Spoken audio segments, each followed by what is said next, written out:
तो दोस्तों welcome back. देखो नारुतो में बहुत सारे वाडी वाडी जुट्सु है और ये जुट्सु इतने पावरफुल होते हैं कि तुम इससे किसी भी पर्सन को एक झटके में मार सकते हो। पर कुछ जुट्सु भाई इतने ज्यादा वाडी है कि इससे तुम अपोनेंट को तो मार पाओगे पर खुद भी मर जाओगे या फिर खुद को लाइफ टाइम के लिए इंजर कर लोगे। और ऐसे ही जुट्सु को बोलते हैं फॉरबिडन जुट्सु। तो भाई आज की वीडियो में हम टॉप 10 मोस्ट पावरफुल फॉरबिडन जुट्सु के बारे में जानेंगे जिससे यूज करना शिनोबी वर्ल्ड में पूरी तरह बैंड है पर फिर भी लोग यूज करते हैं। पर एक चीज है जो कि बैड नहीं है और फिर भी लोग नहीं करते और वो है सब्सक्राइब। भाई सब्सक्राइब करो यार ताकि मैं और ऐसे कंटेंट बना सकूं। और ऊपर से भाई हम 30 के सब्सक्राइबर्स के बहुत ही ज्यादा क्लोज है तो सब्सक्राइब करो यार प्लीज। और हाँ एक और बात, लास्ट में मैं तुम्हें एक ऐसे फॉरबिडन जुट्सु के बारे में बोलूंगा जो कि इन सबसे खतरनाक है जिससे तुम किसी भी पर्सन को हरा सकते हो, इवन शिबा ओटोत्सुकी को। तो वीडियो लास्ट तक जरूर देखना। मेरा नाम है सेंड्रो और लेट्स बिगिन। सबसे लास्ट में नंबर 10 पे आता है मल्टी शैडो क्लोन जुट्सु।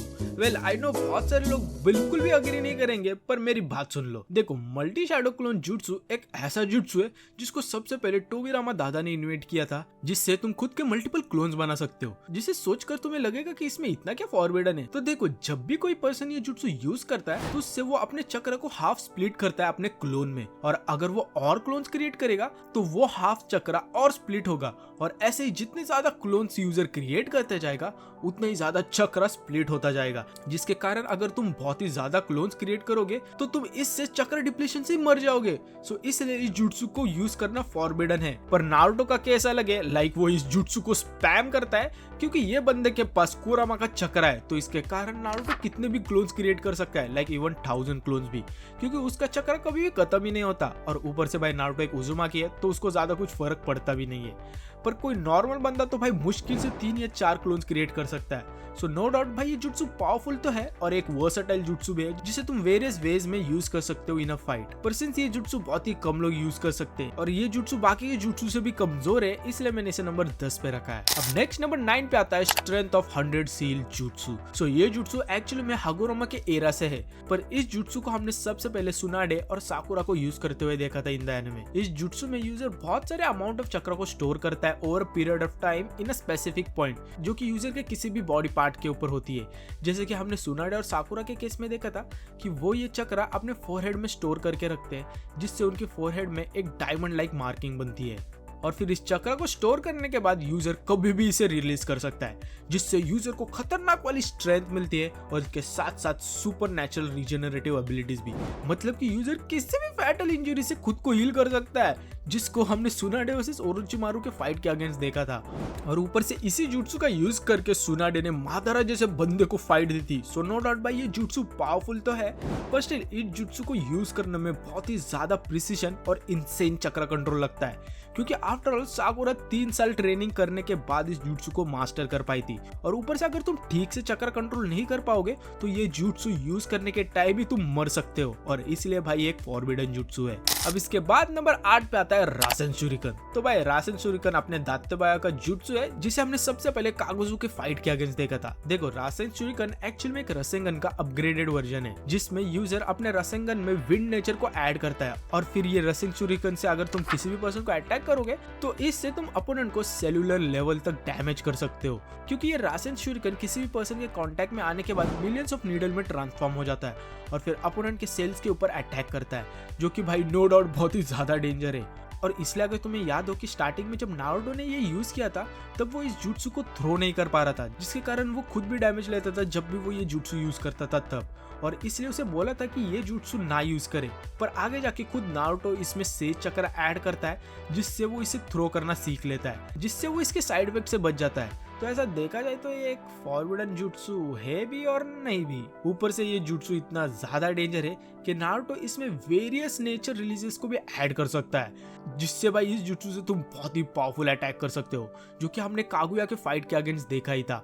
पर स्टिल मैं सिर्फ इसके बेस फॉर्म को काउंट कर रहा हूँ, इसलिए मैंने इसे नंबर 8 पे रखा है, वरना भाई ये रासेन शुरिकन एक्चुअली में टॉप 3 स्ट्रॉन्गेस्ट फॉरबिडन जुट्सु में आएगा। नेक्स्ट नंबर 7 पे आता है रिपर डेथ सील। तो रिपर डेथ सील तो ऑलमोस्ट सबको पता ही होगा, जो कि no doubt the most forbidden jutsu है नारुतो में, क्योंकि इससे यूज करने वाला बंदा 100% मरेगा ही मरेगा।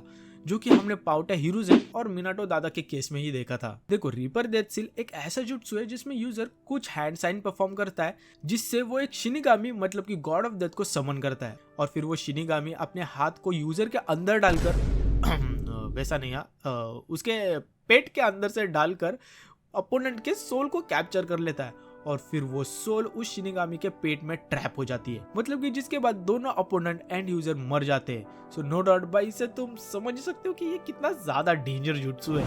और भाई एक बार शिनिगामी ने तुम्हारा सोल पकड़ लिया तो भाई इससे बचना नियर टू इम्पॉसिबल है।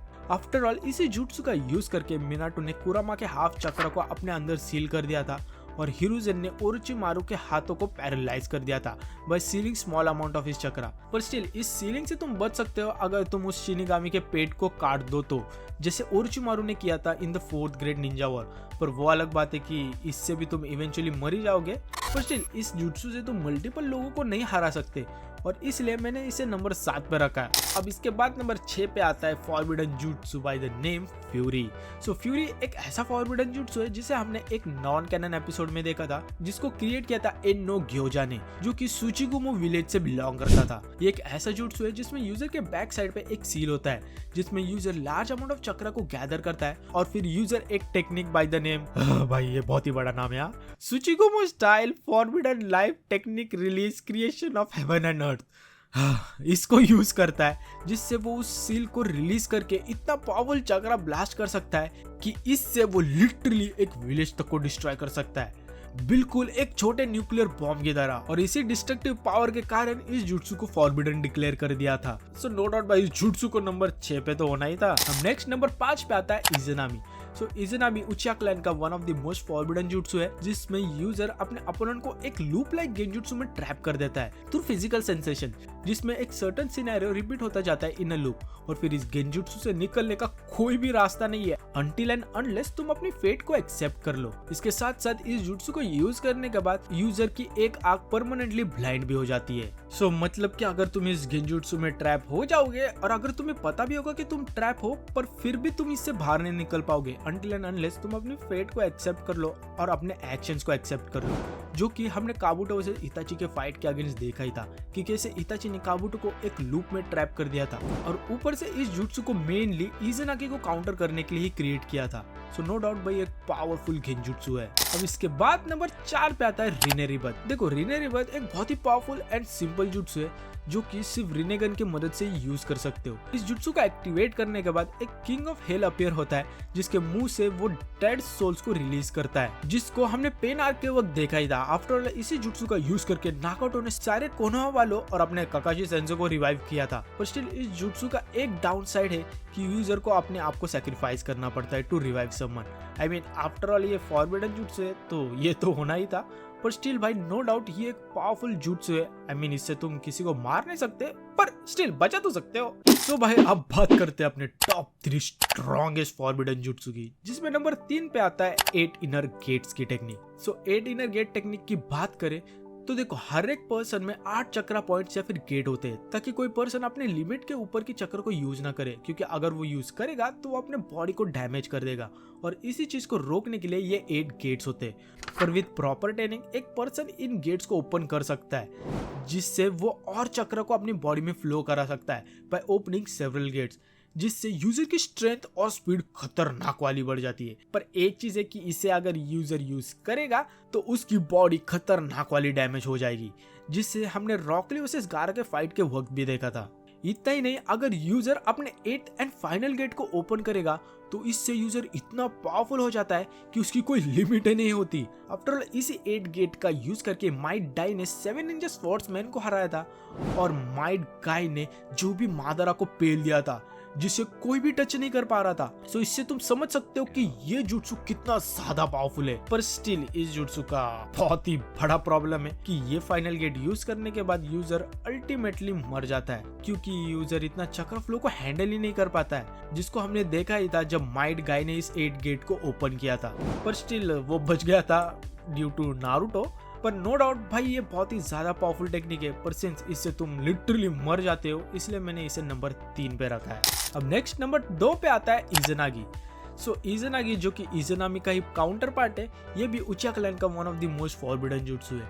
ये एक ऐसा जुट्सु है जिसमें user genjutsu type technique use करता है, जिससे यूजर लिटरली रियलिटी को चेंज कर सकता है और अपने इल्यूजन को रियलिटी बना सकता है। ये जुट्सु मेनली उचिया क्लैन के लोग किसी भी फैटल इंजरी या फिर डेथ को एस्केप करने के लिए यूज करते हैं। पर ये जुट्सु यूज करने का एक बहुत ही बड़ा डाउनसाइड है कि इससे तुम्हारी एक आंख परमानेंटली ब्लाइंड हो जाएगी, जो कि आई थिंक सो इतना भी बड़ा डाउनसाइड नहीं है कि अगर तुम लिटरली मरने से बच रहे हो तो। आफ्टर ऑल इसी जुट्सु का यूज करके मादारा ने हाशिरामा वाली फाइट में खुद को मरने से बचा लिया था, क्योंकि उसने पहले इज़नागी का यूज कर ली थी, जिससे वो अपने रियल बॉडी को एक क्लोन के साथ रिप्लेस कर पाया था। सो नो डाउट भाई ये डेंजर एबिलिटी तो है। आई मीन इससे तुम लिटरली मौत को छूकर टक्क से वापस आ सकते हो। आफ्टर ऑल पाउटे डांसो ने इज़नागी को लिटरली स्पैम किया था, स्पैम, जिससे वो मल्टीपल टाइम्स मरने से बच पाया था during his fight with Sasuke. So no doubt भाई इस एबिलिटी को टॉप 2 में तो होना ही था। अब फाइनली नंबर 1 पे आता है एडो टेंसेई। भाई ये जुट्सु नो डाउट सबसे ज्यादा स्ट्रॉन्गेस्ट एंड फॉरबिडन जुट्सु है, जिसे खुद काबुटो ने भी मेंशन किया था। इस जुट्सु को सबसे पहले टोबिराबा ने इन्वेंट किया था। भाई ये टोबिराबा को कुछ काम नहीं है क्या? सब बॉडी वाडी और डेंजर जुट्सु इसने ही क्रिएट किए। देखो ये एक ऐसा जुट्सु है जिसमें यूजर लिटरली किसी भी मरे हुए पर्सन को जिंदा कर सकता है by using a dead body and some DNA, और फिर उस पर्सन को जिंदा करके अपना स्लेव बना सकता है। भाई सोचो ये कितना ज्यादा वाडी जुट्सु है। लाइक इससे तुम लिटरली स्ट्रॉन्गेस्ट पर्सन को रिजरेक्ट कर सकते हो और अपना स्लेव बना सकते हो, जैसे काबुटो और ओरोचिमारू ने किया था in the 4th great ninja war by resurrecting Hashirama, Tobirama, Minato and तू क्या कर रहा है बे? भग। और ऊपर से भाई ये रेजरेक्टेड पर्सन सिंस पेपर से बने हुए होते हैं तो इन्हें मारना भी नियर टू इम्पॉसिबल है, क्योंकि अगर तुम इन्हें डैमेज करोगे तो ये अपने आप हील हो जाएंगे। मतलब कि ये लिटरली इमॉर्टल होते हैं। और इसके साथ साथ एक और चीज है कि यूजर मल्टीपल एक्सप्लोसिव टैग्स नाम की भी टेक्निक यूज कर सकता है, जिससे रीइंकार्नेटेड स्लेव अपने बॉडी को पेपर में स्प्लिट करके एक्सप्लोसिव टैग्स यूज कर सकते हैं। और सिंस ये पपेट रीजनरेट होते हैं तो इसका मतलब ये एक्सप्लोसिव टैग नेवर एंडिंग है, जिससे बचना नियर टू इम्पॉसिबल है। आफ्टर ऐसी ही एक similar kind of attack Connon ने भी यूज किया था, जिससे उसने ओबिटो को ऑलमोस्ट मार ही दिया था। तो नो डाउट भाई इस जुट्सु को नंबर 1 पे तो होना ही था। पर स्टिल भाई इन टॉप 10 फॉरबिडन जुट्सु से भी एक और सबसे पावरफुल फॉरबिडन जुट्सु है, जो कि है भाई of course 1000 years of death jutsu. देखो इस जुट्सु की बात करें तो इसमें यूजर अपने दोनों हाथ को ऐसे जोड़ता है और फिर अपने इंडेक्स फिंगर और मिडिल फिंगर को बाहर निकलता है इन अ पॉइंटिंग पोजीशन, और फिर यूजर अपने चारों उंगलियों को अपनी पूरी फोर्स के साथ अपोनेंट के पीछे डाल देता है, जिससे अपोनेंट को इतना ज्यादा दर्द होता है कि वो हवा में उड़ जाता है। इसी जुट्सु का यूज करके काकाशी ने नारुतो को हराया था। इतना दर्द तो नारुतो को तब भी नहीं हुआ होगा जब सास्के ने उसे रिजेक्ट कर दिया था। सो भाई इससे तुम समझ सकते हो कि ये कितना ज्यादा फॉरबिडन और डेंजरस जुट्सु है, क्योंकि इससे तुम भाई किसी को भी हरा सकते हो। सो भाई इससे तुम्हें ये भी समझ में आ गया होगा कि कभी भी अपोनेंट के सामने झुकना नहीं, और अगर भाई झुक गए तो अपोनेंट तो तुम्हारी ले लेगा। सो भाई यही थे टॉप 10 स्ट्रॉन्गेस्ट फॉरबिडन जुट्सु इन नारुतो। उम्मीद करता हूँ तुम्हें ये वीडियो पसंद आई हो, और अगर आई हो तो ऑफ कोर्स लाइक और सब्सक्राइब करो। और हाँ, तुम्हारा फेवरेट फॉरबिडन जुट्सु कौन सा है ये मुझे कमेंट सेक्शन में जरूर बताना। सो मिलते हैं नेक्स्ट वीडियो में, तब तक के लिए be the best, bye bye.